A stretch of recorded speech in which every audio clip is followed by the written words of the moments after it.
Class 11 semester 2 chapter 6 এর দ্বিতীয় একটি কোশ্চেন আলোচনা।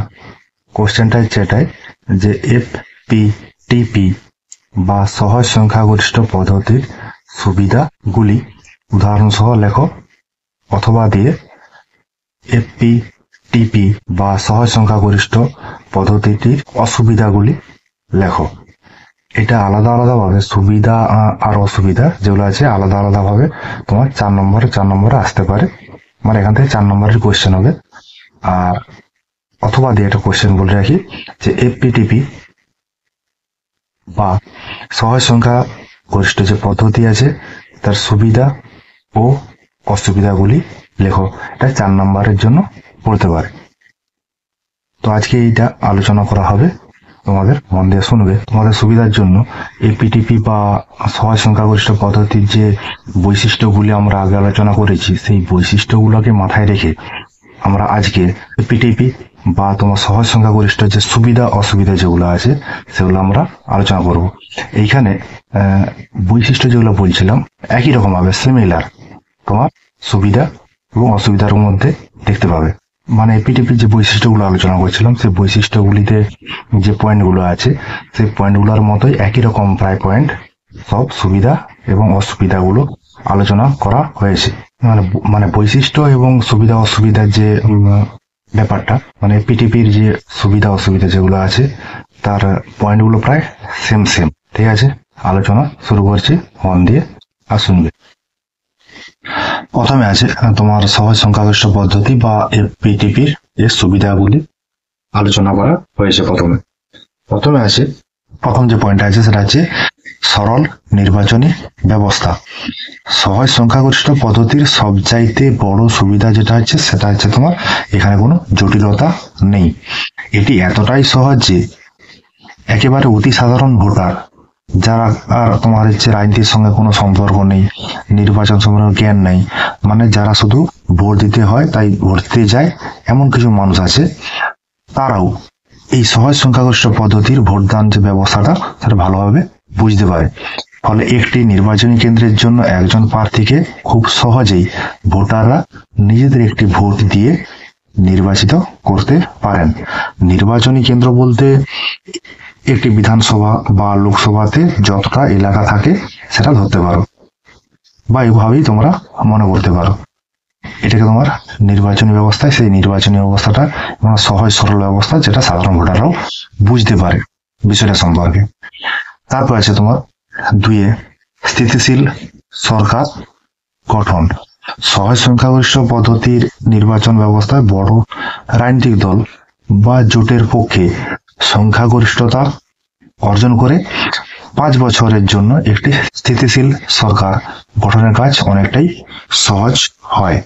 এখানে জোট সরকার বলতে তোমার জোট পক্ষ বলতে যখন অনেকগুলো রাজনৈতিক দল একসঙ্গে মিলে নির্বাচনে যখন প্রতিপক্ষের সঙ্গে লড়াই করে, যেমন হচ্ছে আমার বামফ্রন্ট, ইউপিএ সরকার, ইউপিএ জোট, এনডিএ জোট, তারা কি করে একসঙ্গে জোটবদ্ধ হয়ে নির্বাচনে 5 বছরের জন্য একটা স্থায়ী সরকার গঠন করতে পারে এই সহজ সংখ্যাগরিষ্ঠ পদ্ধতিতে। এটা একটা সুবিধা। 3 পয়েন্ট আছে প্রার্থী নির্বাচনে সুবিধা। সহজ সংখ্যাগরিষ্ঠ পদ্ধতির নির্বাচন ব্যবস্থায় ভোটাররা তাদের পছন্দের প্রার্থীকে খুব সহজেই বেছে নিতে পারেন। দলীয় প্রতীক, চিহ্ন বা নাম দেখে তারা তাদের ভোট দিয়ে নিজেদের মনোনীত প্রার্থী নির্বাচন করে ফেলতে পারেন। দেখবে যে কোনো ভোটের আগে বাড়িতে কেমন করে ভোট দিতে হয় সেটা কিন্তু বোঝাতে অনেকে আসেন। তারা ভালো করে দেখিয়ে দেন যে কোন দল, কোন প্রতীক, ওই দলের কোন ব্যক্তি নির্বাচনে দাঁড়িয়েছে। সেই জন্য ভোটারদের ভোট দিতে সুবিধা হয়। অনেকে নাম দেখে, অনেকে প্রতীক দেখে ভোট দিয়ে দেয়। প্রার্থী নির্বাচনে যারা রাজনৈতিক সম্পর্কে কোনো জ্ঞান নেই তারা কিন্তু প্রার্থী নির্বাচনে সুবিধা হয়। যারা বয়স্ক ব্যক্তি তার নাম দেখেই, নাম শুনেই তারা কিন্তু প্রার্থী নির্বাচন করে ফেলেন। তারপরে পয়েন্ট 4 দেখা যাচ্ছে সমস্যাহীন ভোট গ্রহণ। সহজ সংখ্যাগরিষ্ঠ পদ্ধতিতে ভোট গণনার ক্ষেত্রে কোনো জটিলতা নেই। একটি নির্বাচনী কেন্দ্রে প্রার্থীদের ভোট গণনার শেষে যিনি সবচেয়ে বেশি ভোট পেয়েছেন তাকে খুঁজে বের করা হয় এবং জয়ী বলে ঘোষণা করা হয়, তাতে কোনো অসুবিধা হয় না। কিরকম ভোট গণনার সময় ঠিক কি হয়, কোন দল কত ভোট পেয়েছে তা আগে গণনা করা হয়, তারপর তাদের মধ্যে যে প্রার্থী বেশি ভোট পায় তাকে জয়ী হিসাবে ঘোষণা করা হয়। এই ভোট গণনার পদ্ধতিটা খুবই সহজ, এতে সমস্যার সম্মুখীন হতে হয় না। 5 আছে নির্বাচনের আদর্শ ব্যবস্থা। অনেকে মনে করেন ভারতবর্ষে 140 কোটি বিশাল জনসংখ্যা অধ্যুষিত একটা দেশ, সহজ সংখ্যাগরিষ্ঠ পদ্ধতিতে নির্বাচন ব্যবস্থাকে পরিচালনা করা নির্বাচন কমিশনের পক্ষে অনেক সহজ ব্যাপার বা সহজ হয়ে দাঁড়ায়। ভারতের মতো অত বড় দেশে সাধারণ নির্বাচন যদি সমানুপাতিক প্রতিনিধিত্ব বা অন্য কোনো ব্যবস্থা গ্রহণ করা হয় সেটা কিন্তু ঠিক হবে না। তবে আমাদের ভারতবর্ষে এই সমানুপাতিক যে প্রতিনিধিত্বটা বা সমানুপাতিক প্রতিনিধিত্বের মাধ্যমে রাষ্ট্রপতি এবং রাজ্যসভা সদস্যদের নির্বাচন করা হয়ে থাকে। এইখানে যে নির্বাচন কমিশন আছে, নির্বাচন কমিশন বলতে যারা ভোট পরিচালনা করেন, ভোটারদের পরিচয়পত্র দেন, তারপরে রাজনৈতিক দলকে তোমার প্রতীক দেন, কোন দলে কি চিহ্ন হবে সেটা নির্ধারণ করেন। এইটা হচ্ছে নির্বাচন কমিশনের কাজ। এটা হচ্ছে পরবর্তীকালে এই অধ্যায়েতেই বিষয়টাকে নিয়ে আলোচনা করা হবে। আর সমানুপাতিক প্রতিনিধিত্ব যেটা আছে সেটাও কিন্তু এই অধ্যায়ে এর পরের কোশ্চেন যেটা হবে সেটাতে আলোচনা করা হবে। তারপরে আছে সহজ সংখ্যাগরিষ্ঠ পদ্ধতি বা FPTP এর অসুবিধাগুলি কি কি। প্রথমে আছে তোমার তোষণের রাজনীতি, এটা কিন্তু অসুবিধা। 5টা আছে এখানে। তো তোষণের রাজনীতি, সহজ সংখ্যাগরিষ্ঠ পদ্ধতি নির্বাচনের ব্যবস্থায় রাজনৈতিক দলগুলি সাধারণ ভোটারদের চেয়ে তাদের ভোট ব্যাংক গড়ে তোলার দিকে বেশি নজর দেয়। কারণ কোনো রাজনৈতিক দল নিজেদের আনুগত্য ভোটারদের নিয়ে ভোট ব্যাংক গড়ে তুলতে পারলে তার ভোটে জেতার রাস্তা অনেক সহজ হয়ে যায়। ফলে হচ্ছে কি হয়, সাম্প্রদায়িক ভিত্তিক যে বিভাজন ও তোষণের রাজনীতির উদ্ভব ঘটে। এই ধরনের প্রবণতা গণতন্ত্রের পক্ষে সুবিধাজনক নয়। ভোট ব্যাংক বলতে রাজনৈতিক দলগুলি দেখে নির্বাচনে জেতার জন্য কি কি পলিসি নেওয়া যেতে পারে, কি দিয়ে বা তোমার কিভাবে ভোটারদের প্রভাবিত করতে পারা যায় সেটাও কিন্তু নজর দেয়। তার জন্য তারা কি করে, জাত, ধর্ম, সাম্প্রদায়িকতার ভিত্তিক একটা তোষামোদ শুরু করে, যেটা হচ্ছে তোমার গণতন্ত্রের পক্ষে খুবই খারাপ। 2 পয়েন্ট আছে অসম প্রতিনিধিত্ব ব্যবস্থা। সহজ সংখ্যাগরিষ্ঠ পদ্ধতি বা তোমার FPTP এর সবচেয়ে বড় অসুবিধা হলো এই পদ্ধতির নির্বাচনের মাধ্যমে সবচেয়ে কম সংখ্যক ভোটারদের সমর্থন নিয়ে একজন প্রার্থী জিতে যেতে পারেন। সংসদীয় গণতন্ত্রের বহুদলীয় ব্যবস্থায় একটি নির্বাচন কেন্দ্রে ভোট ভাগাভাগির সুযোগে একজন প্রার্থী মোট ভোটের চেয়ে অনেক কম ভোট পেয়ে জিতে যাওয়াটা একমাত্র সহজ সংখ্যাগরিষ্ঠ পদ্ধতি বা তোমার FPTP তেই সম্ভব। সমানুপাতিক প্রতিনিধিত্ব বা অন্য কোনো ব্যবস্থায় এটা ভাবাই যায় না। এই কারণে FPTP পদ্ধতিটিকে সংখ্যাগরিষ্ঠের অত্যাচার বলে মনে করা হয়েছে।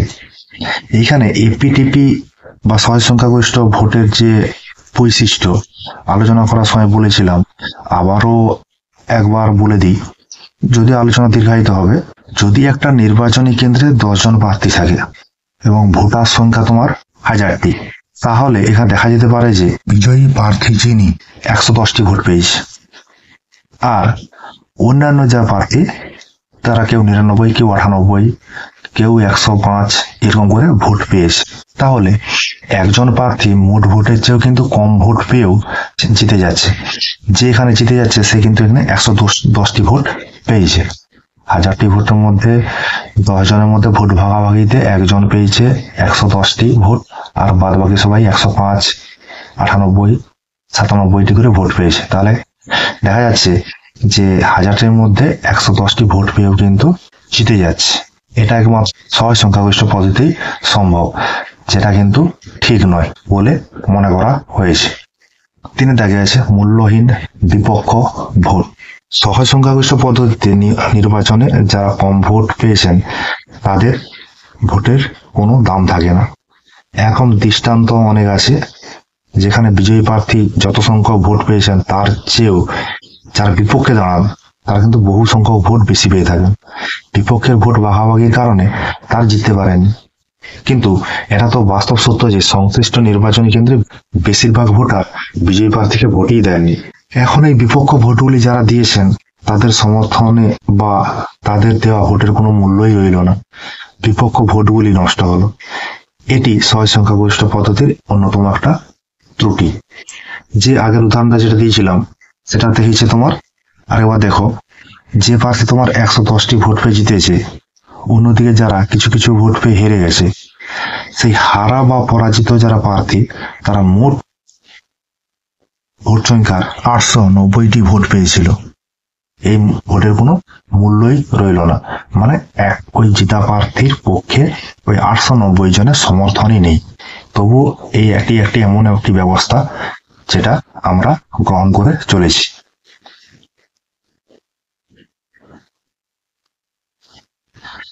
চারে আছে অনুপযুক্ত পদ্ধতি।